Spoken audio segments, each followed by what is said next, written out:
Pemirsa, hari ini Bupati Indramayu Luki Hakim mulai magang di Kemendagri. Luki akan menjalani pembinaan di Ditjen Administrasi Wilayah setelah melanggar karena liburan ke Jepang tanpa izin.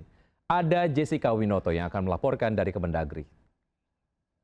Ya pemirsa, diketahui pada hari ini adalah hari pertama Luki Hakim selaku Bupati Indramayu Jawa Barat menjalani sanksi magang yang diberikan langsung oleh Menteri Dalam Negeri setelah melakukan pelanggaran perjalanan ke luar negeri tanpa izin dari Kemendagri. Dan tadi kami sempat bertemu secara langsung dengan Luki Hakim yang didampingi juga oleh Direktur Jenderal Bina Administrasi Kewilayahan, yaitu Safri Zalza, dengan memberikan beberapa poin agenda pada hari ini akan dijalankan oleh Luki Hakim, antara lain pembinaan atau pemberian materi seperti terkait Satpol PP, pemadam kebakaran, dan lain sebagainya. Dan memang diketahui bahwa sanksi magang ini diberikan oleh Kemendagri kepada Luki Hakim bahwa setelah melakukan pelanggaran, melakukan perjalanan ke luar negeri ke Jepang bersama keluarganya di tengah libur Lebaran 1446 Hijriah yang lalu.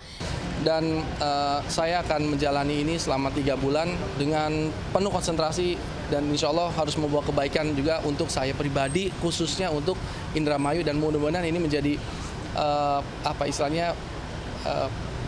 informasi untuk kepala daerah yang lain bahwa jangan sampai melanggar aturan. Dari Jakarta, Jessica Winoto, Jemi Jasin, iNews melaporkan. Pemirsa, sudah ajukan pengunduran diri sebagai Kepala Kantor Komunikasi Kepresidenan, Hasan Nasbi masih terlihat menghadiri sidang Kabinet Paripurna di Istana Senin sore.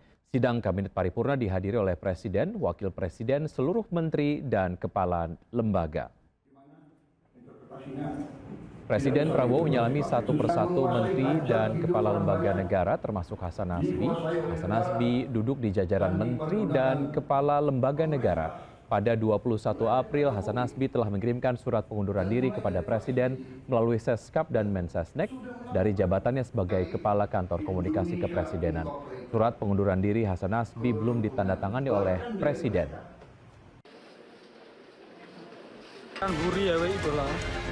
Kepulan asap pekat mengepung tempat parkir dan warung makan di belakang pabrik di Kecamatan Pecangaan, Jepara, Jawa Tengah. Api dari salah satu warung menyambar ke 4 warung dan tempat parkir. 150 sepeda motor milik buruh pabrik ludes terbakar. Diduga pemilik warung lupa mematikan kompor saat menutup warung. Dari Jepara, Jawa Tengah, Alif Sutarto melaporkan.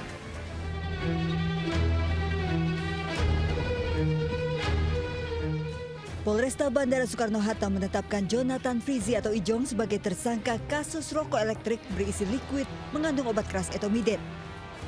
Bahkan peran aktor sinetron ini cukup penting dalam kasus ini sebagai otak pengendali. Ijong terlibat aktif selama proses kartrid rokok elektrik dibawa dari Malaysia ke Indonesia. Ijong juga membuat grup percakapan yang diberi nama Berangkat, beranggotakan para tersangka yang sudah dibagi tugas dan perannya.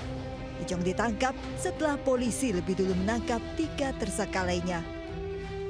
Polisi mengamankan 40 kartrid zat etomidate milik Jonathan Frizi. Etomidate merupakan obat keras untuk anestesi atau bius pada pasien yang dioperasi.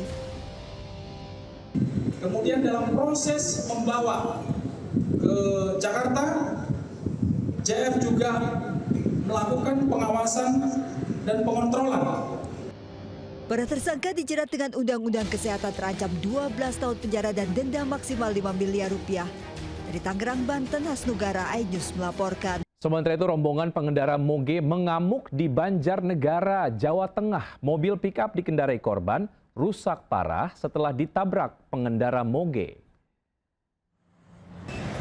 Keributan terjadi usai tabrakan mobil pick-up dan rombongan pengendara moge di depan Pasar Ikan Purwonegoro, Banjarnegara. Seorang pelaku mengamuk kepada sopir mobil pick-up.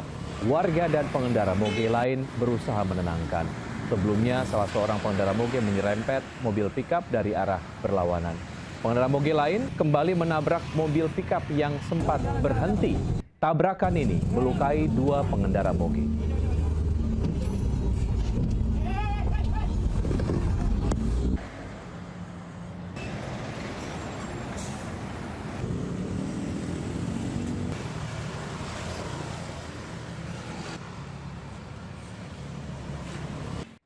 Lagi, ratusan pelajar keracunan usai santap makan bergizi gratis dengan gejala pusing, mual, dan sesak nafas. Prabowo ungkap kasus keracunan MBG sedikit sebesar 0,005% jika dibandingkan dengan 3 juta orang penerima manfaat MBG.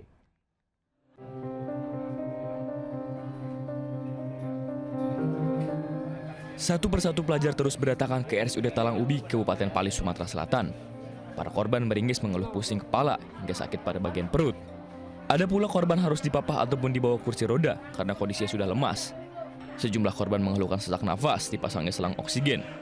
121 dilarikan ke rumah sakit setelah menyantap makanan bergizi gratis, MBG, yang dibagikan di sekolah mereka. Sakit perut, kepala pusing, ya kan?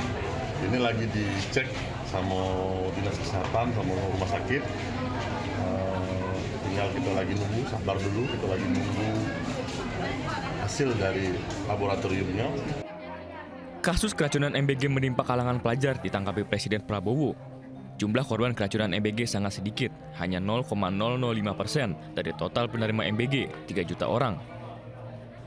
Bisa dikatakan yang keracunan atau yang perutnya nggak enak, sejumlah 200 orang itu 200 dari 3, sekian juta. Kalau tidak salah adalah 0,00. Program MBG digagas Presiden Prabowo untuk mengatasi masalah gizi buruk dan stunting di Indonesia. Selama berjalannya program ini, mulai bermunculan masalah, termasuk keracunan yang dialami pelajar penerima manfaat MBG. Dari Pali, Sumatera Selatan, Bisrun Silvan,